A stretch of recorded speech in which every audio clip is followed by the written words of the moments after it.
Bonjour et bienvenue, je suis Arnaud, le créateur de WAP.net, et dans cette vidéo, je vais vous faire la démonstration de la personnalisation de ce modèle de e-card d'entreprise qui est dans la catégorie photo pleine page et qui s'appelle donc Entreprendre en 3 ou 4 minutes. Tout d'abord, petite précision, cette e-card est un peu spéciale car elle fait partie des modèles qui comportent des variantes graphiques. Dans le cas présent, c'est le visuel que vous allez pouvoir changer. Vous vous apercevez que à droite de l'espace de personnalisation se trouve un sélecteur avec des vignettes et en cliquant sur l'une ou l'autre des vignettes, vous vous apercevez que le visuel de l'e-card change. Donc pour la démonstration, je vais choisir ce premier visuel. Alors, comme pour tous les modèles personnalisables présents au catalogue, je vous propose une mise en page prédéfinie avec des éléments fictifs déjà intégrés dans la carte et qu'il suffit donc d'éditer ou de remplacer. On va tout de suite commencer par le logo. Je vais cliquer sur l'image fictive qui le symbolise, puis sur l'icône poubelle pour la supprimer, et puis je vais remonter dans la barre d'action d'ajout d'éléments, cliquer sur le bouton Ajout logo pour parcourir mon disque dur et sélectionner le logo que je désire intégrer. Je le récupère au centre de l'e-card, je le positionne sur le sticker. On s'aperçoit que le logo est au-dessus de la punaise, il va donc falloir le faire passer en dessous. Pour ça, c'est tout simple, il suffit de cliquer autant de fois que nécessaire sur l'icône placée en dessous. Ensuite, je vais lui affecter la même rotation que pour le sticker. Et enfin, je vais le redimensionner de façon à avoir des marges blanches équivalentes tout autour. Si jamais vous aviez un logo dans un format vertical, je vais en télécharger un pour la démonstration. On s'aperçoit tout de suite que ça ne convient plus. Vous avez alors deux options. Ou bien vous opérez une rotation à 90 degrés du sticker, que vous allez redimensionner au format du logo, repositionner la punaise et enfin placer votre logo par-dessus. Et si jamais ça ne convenait toujours pas, il vous resterait la possibilité de supprimer le sticker par défaut, d'aller dans la barre d'action d'ajout d'éléments et de cliquer sur le bouton Galerie images, puis dans la catégorie Sticker Post-it, et enfin sélectionner un sticker dont les proportions sont les plus proches de celles de votre logo. Je vais prendre celui-ci, je vais le faire passer en dessous les éléments, j'ai mon logo, j'ai ma punaise, et puis je redimensionne mon sticker. On va pouvoir maintenant passer au message de vœux. Je vais cliquer sur le bloc texte qui contient le texte par défaut. Et puis nous allons éditer ce texte. Pour ça, deux solutions. La première, c'est double-cliquer dans le bloc texte et puis sélectionner le texte par défaut et taper directement le message que vous désirez intégrer. Je vous souhaite une belle année 2019. Pleine de, je vais taper sur la touche Entrée du clavier pour passer à la ligne suivante. Satisfaction, de projet et de réussite. Si jamais vous étiez en panne d'idées pour votre message de vœux, j'ai rédigé pour chacun des modèles présents au catalogue une série de messages qui sont accessibles juste en dessous l'e-card dans l'onglet Exemple de messages. Il vous suffit alors de sélectionner le texte qui vous plaît le plus, faire un CTRL-C ou Pomme-C si vous êtes sous Mac. Là, on va utiliser la deuxième solution d'édition du bloc texte. Vous vous apercevez que lorsque vous le sélectionnez, il y a une petite palette d'outils qui lui est associée qui apparaît. Et dans cette palette d'outils, il y a un bouton Éditer qui ouvre un petit éditeur beaucoup plus sobre.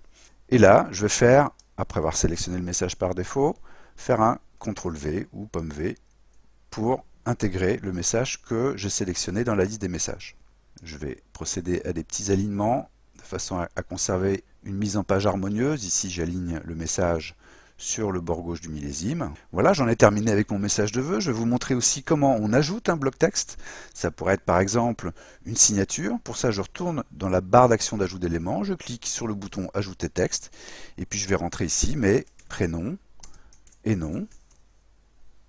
Je récupère le bloc texte au centre de l'e-card. Je le positionne en alignement en fer à droite du message. Et puis je vais lui affecter la même police, la même taille et la même couleur que celle du message de vœux. Ici, on a la Shadows into Light en taille 18 avec un gris foncé, pardon. Je sélectionne mon bloc texte. Je choisis la police Shadows into Light dans la liste. Je porte la taille à 18 et j'affecte le même gris. Voilà, il ne me reste plus qu'à éditer le bloc texte qui contient les coordonnées. Et si je ne désire pas de coordonnées, il suffit tout simplement de cliquer sur l'icône poubelle. Sinon, le procédé est identique aux autres blocs texte. Je clique sur le bouton éditer et je remplace le texte par défaut par ma raison sociale, mon adresse postale et puis un téléphone. Voilà, à ce stade, je peux prévisualiser ma création en cliquant sur l'icône loupe.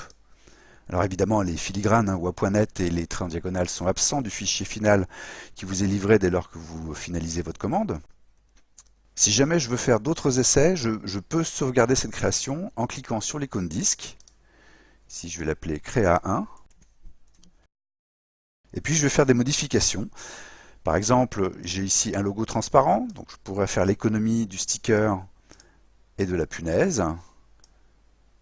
Il faut dans ces cas-là réajuster les différents éléments de façon à ce qu'ils soient bien alignés. Ici, je vais mettre le logo dans une position verticale. Bon, je n'y parviens pas, donc je vais rappeler le logo qui est présent sur le serveur. Comme ça, je suis sûr qu'il est bien en taille verticale. Je vais faire des alignements un peu différents. Je vais aligner ce coup-ci le message de vœux sur le haut du logo, tout en conservant l'alignement sur le bord gauche du millésime. Et puis je pourrais aussi modifier le titre de l'e-card et mettre par exemple ici tous azimuts. Je peux même, si je le désire, modifier la couleur du millésime. Si par exemple j'avais un logo dans des teintes plus uniques, admettons que je prenne le logo de WA tout simplement, et bien je pourrais affecter le même vert que le logo. Donc, je vais le faire de façon un peu approximative ici, mais sinon il suffirait de rentrer le code couleur. Donc, on est un vert un tout petit peu plus bleu et un petit peu plus foncé, comme ceci. Je pourrais aussi ajouter des images d'habillage, comme des petits icônes. Et par exemple ici, dans l'esprit de la tortue avec sa fusée, je pourrais rajouter des petites fusées auxquelles j'affecterais la même couleur que celle du millésime. Comme ceci. Et puis je peux dupliquer les différentes fusées. Comme ceci. Voilà, j'ai finalisé ma deuxième version de création. Je la sauvegarde, je la nomme Créa 2. Et je peux désormais naviguer dans mes différentes créations en cliquant sur l'icône téléchargement juste en dessous l'icône disque. Charger une création. Voici ma première créa. Et voici la deuxième. Je décide par exemple que c'est la deuxième que je retiens et je n'ai plus qu'à cliquer sur le bouton ajouter au panier pour finaliser ma commande. Voilà, vous savez tout pour personnaliser ce modèle. Merci beaucoup pour votre attention, bonne création et à très bientôt sur WA.net.